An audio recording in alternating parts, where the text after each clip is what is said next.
Welcome in as we get you in here and you're seated, whether to the right or the left, give or take what party or family member you're a part of. You're dressed in your best. You're ready for the after party, the reception. Where the drinks are flowing, and you're curious about maybe what song is going to be played. That magical song. Is it going to be "My Whole Life Has Changed" by Genuine? What I'm saying? Differences. Or is it going to be Maxwell's Pretty Wings that plays at weddings all the time? And it shouldn't, because that's a bittersweet song about breakups. What's not bittersweet is the fact that you're here with the Critics Collective. Okay. Welcome into another episode of the Critics Collective. With the things that I'm talking about, you should know it's time for me, or not me, it would be Iris or a female, to toss the bouquet for you to catch it.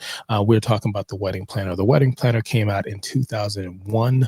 I had just graduated high school out of Miami, Florida. Boy was ready. And I got a chance to see this. Has Jennifer Lopez, Matthew McConaughey in it. And yeah, we're going to get into it. We're going to tell you our highs and we're going to tell you our lows. We're not going to spoil it. You might want to watch this rom-com in the future.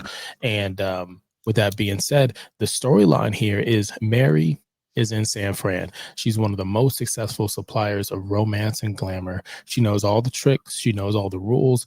But then she breaks the most important rule of all. She falls in love with the groom. And Jennifer Lopez, again, she is the wedding planner. With that being said, all the tea poured up just nice. Iris, what are the highs and lows of the wedding planner? Okay, so highs for me for this movie is I think in regards to you can't really control who you fall in love with sometimes is very relatable. Sometimes you're having feelings for the person you shouldn't be having feelings for. Um, Not that I've ever dealt with that, but I feel like no, I mean like I've never had feelings for someone who was taken by someone else. Like that's never happened to me. And I have to knock on wood, thank God that hasn't happened to me. Why are you making that face for? I'm thinking if I have or not. I'm Oh, just having a human I was like, moment. Are Like you I don't pushing me? know your I'm sharing we're with not you. listen, we're not in the same room. So I don't know. I don't know No, yeah, no, I've never, what you've traveled with in your life. you know, yeah, I have to say, at least to my knowledge, that's never happened to me. I Hmm. mean, people are good at hiding shit. You never know.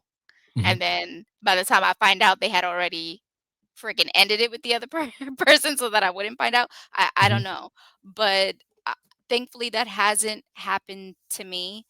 Um, and if something like that ever did cross my path, I was like, no, no. But I feel like it is a relatable situation, not only for men but also for women. Hmm. So I did really appreciate, I appreciated that, it was something to help you really connect with your audience in regards to that. Um, Now, for the storyline itself, this is actually a low for me. Um, I just, other than the fact that our main character, Jennifer Lopez, in the movie is falling in love with someone she shouldn't, how easy that kind of flowed, that situation for them in the end, I thought was bullshit. Because in reality, things like that get real Messy. messy. Yeah. you know? And I was like, if we're gonna do this, let's do it right. I wanna see somebody slap a hoe. Hmm. Because, the situation called for it, you know?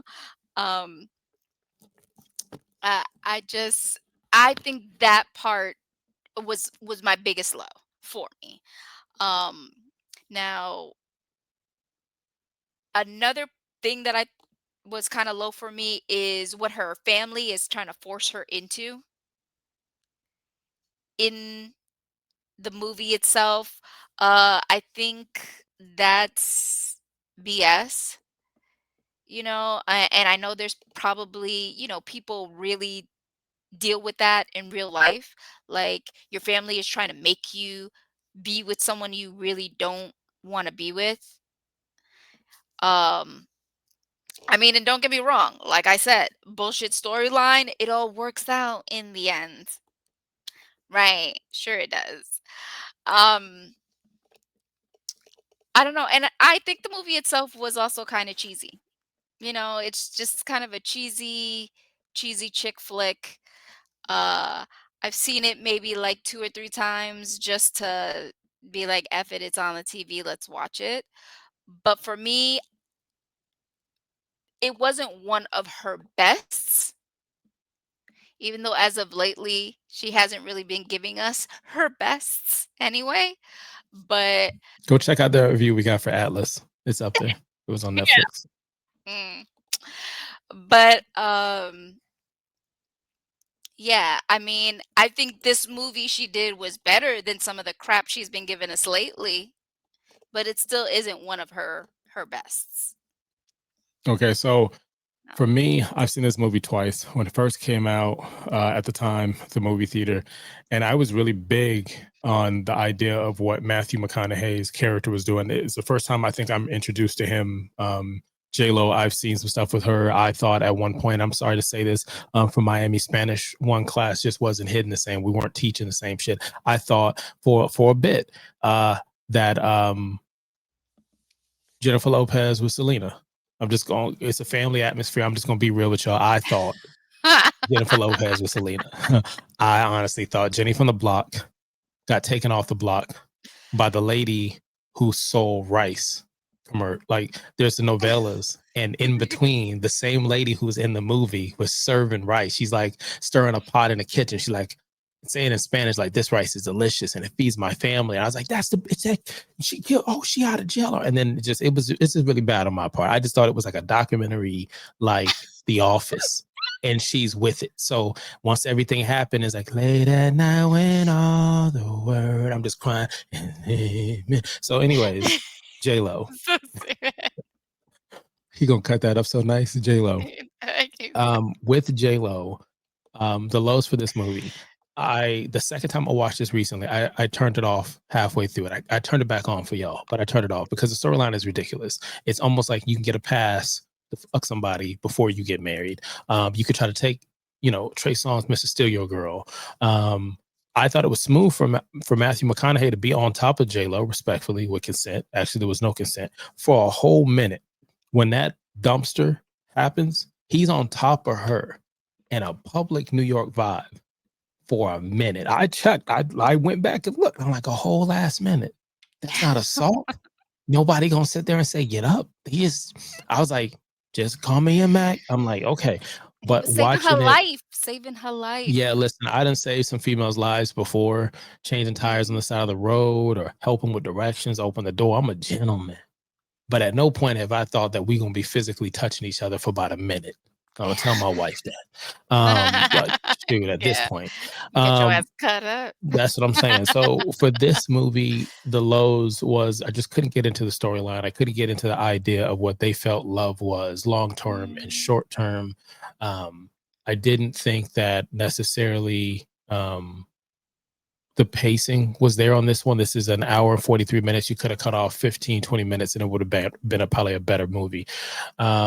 The good thing I like about it was, again, I don't think the acting was bad. I think there's a guy named Justin. I can't remember who was the kind of the love interest teasing with J Lo, but I felt like everybody was doing what they needed to do in this rom com. Yes, it is cheesy, but in a rom com kind of way. I stopped watching rom coms for a while until I started like seriously dating. It just wasn't for me. I just wanted stuff that was going to blow up, like action Fall Guy stuff. The things I Mhm. liked about it, other than just what I thought the cast was, especially the main cast, the music. There's a song by Glenn Lewis called Fall Again. It's a smooth song. And I heard it only because of this movie. And it was like, I want to fall in you. And just the melody of it. And then go back later on to find out Michael Jackson did the demo for that song and never did it. And I just was like, that's why, like, it just has a vibe to it. So I thought the music, the soundtrack's actually a pretty good soundtrack if you go back and listen to it.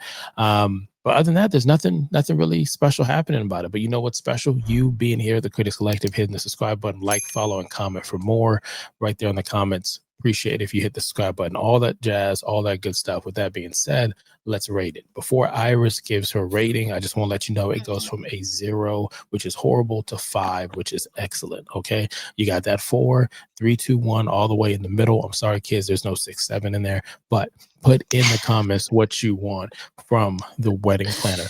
Before you give yours, Iris, I'm curious. Do you think they could remake this again? Yes. Could you do the same thing again? Different cast, different vibe, but could you? Oh, yeah. Oh, I yeah. agree. I think if they make situations like that more realistic, if they were to do it again, then Mhm. I think it would be a way better movie.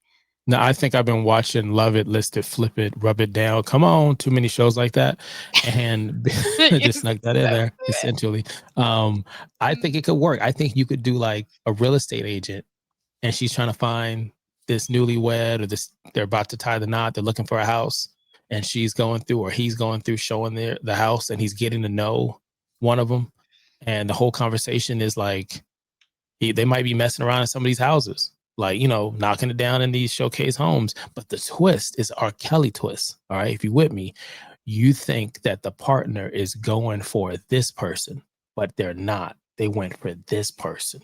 And it crumbles. Nobody wins. Everybody loses, but that's the twist. So if y'all want to make that movie, slide me a check. Iris, what do you rate The Wedding Planner 2001? I'm gonna give it a 2. Mm, damn. Damn, I didn't expect that one. I didn't. A Yeah, I 2. mean, Damn. it's not one of her best movies. I just feel, yeah, it's a 2 for me because I feel like Massimo's character was ridiculous in that whole side story with him teasing love interest, that's Justin Chambers from Grey's Anatomy. Yes, yes, it Yeah, is. I knew it was yeah, Justin. Damn it. yeah. It was Justin. That's who that was. Yes. Yeah, I just feel like that what? Why would that add to the story? But whatever. Yeah. I'm gonna give it a 3. It's average. Especially for that time watching it now. No, the story doesn't stick. The jokes are a fucking miss. Scary Movie, check out a review on that. But you can watch Scary Movie, the comedy, and the jokes still hit. Not another teen movie. They're brash, but the jokes still hit. Notting Hill, Pretty Woman. Mm, Watch those movies. Those jokes are still classy and yeah. sophisticated. They still go. This doesn't hold up on the time, but with Matthew McConaughey, J Lo, the energy's there. Did they fuck or not on set? I don't know. They were young, 2001. I'm not judging them, but they probably would have had some pretty little kids. Pretty little kids. Now, You with that being so said, we start the tea, we stir it up. Speaking of start the tea, stir it up. Iris has been talking about Kardashians. If you're a fan of that, check that out. We got a reality playlist if you're into reality shows. I've been talking Love is Blind and checking stuff like Desperate Housewives, like Real Wives or whatever. Point blank, if you're in the reality shows and stuff, check that out as well. Now, you could have been anywhere in the world and you chose to be here with Ron and Iris, and I greatly appreciate that. With that being said, till next time.